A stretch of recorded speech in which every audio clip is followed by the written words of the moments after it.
Good day, fourth grade. Today we're going to do an artwork where we are going to use complementary colors.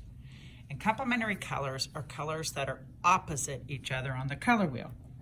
So if I think of the color wheel, I think of red, yellow, and blue. Red plus blue makes purple or violet. Red plus yellow makes orange. I know you know these.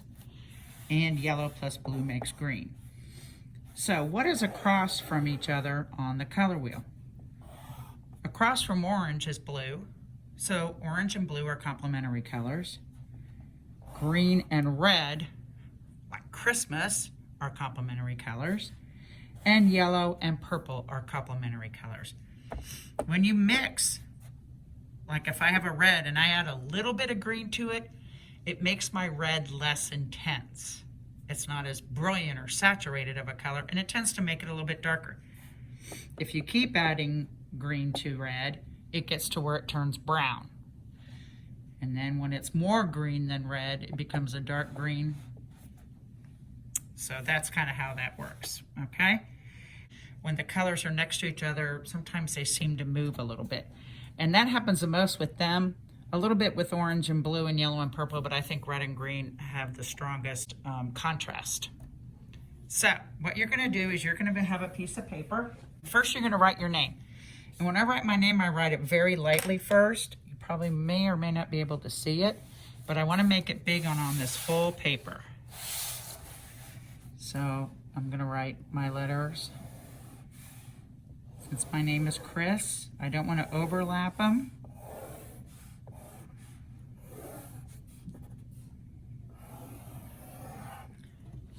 Don't know how well you can see that, but I wrote them on there. Now to make them bubble letters, I'm going to make them fat. So I'm just going to make a bubble like a balloon around it. And remember, you don't want these to touch each other. You want to keep them very separate, or this project will not work. That's how you make bubble letters.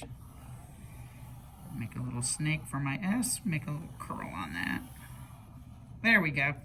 And then I can go ahead and erase my inside lines real quickly. So I'm going to take a ruler or a straight edge, and what I have is just the side of a book, but it's covered, so it's okay. And I'm going to make some lines on it. I'm going to make some diagonal lines. And make sure your lines go from one side to the other and don't cross over any other lines you make. So I'm going to go ahead and make this diagonal one. You see how I went from one side to the other and didn't cross over. If I want to make a wiggly line, I can do that. But again, I don't want to cross over that other diagonal line I just drew. And then I can do another one here. You can tell my name is in bubble letters. The letters are not touching each other. And then I did the lines over my letters to divide the paper. I went from one edge to the other, whether it's the top to the bottom or a side to the bottom. And I did not cross over any of those or touch any of those. If you want to do it across horizontally, you can do the same. You can do it the same way, but don't do it again. Just do horizontal lines. I did vertical and diagonal. So that should give you an idea. Whenever I color with colored pencils, I think it's easier to have another piece of paper underneath it. I shouldn't say easier. I think it colors better. It makes it a little bit softer for the colored pencil, and you tend to get a little bit better look out of it. And I'm going to start coloring it. Now, I'm going to be doing every shape a color, but it won't touch that same color. Confusing, I know. So don't just start randomly. You have to kind of start on one side and work. I'm going to go ahead and mark the ones that are going to be red. This shape right here will be red. This will be green. This will be green. This will be red. Since this is green, this will be red. That'll be green. This will be red. This will be red. That'll be green. That'll be green. This will be red. Confusing. So then I'm not going to go too far, but I'm going to go ahead and color this in. Again, I have another paper underneath.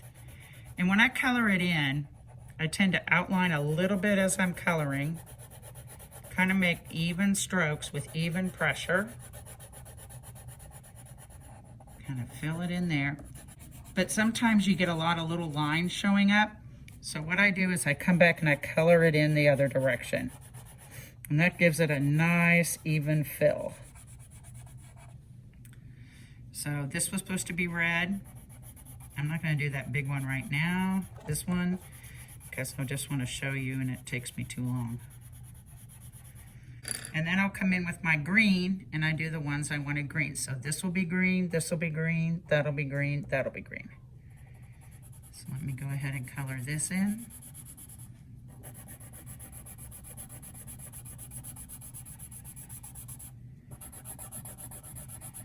Again, you don't have to do red and green. You can do purple and yellow or blue and orange.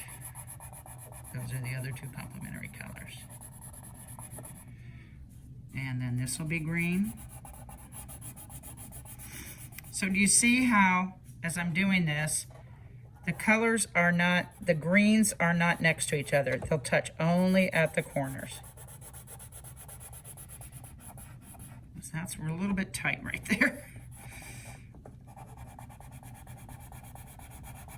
So do you see how I'm starting to kind of do it where I'm getting it, the complementary colors in. If you jump around, like if I were to start in another part, it might get off this kind of sequence that it has to be on. So it's easier if you start it in one side and work on your way around. So hopefully that shows you how to do it. I'll take a picture of it at the end.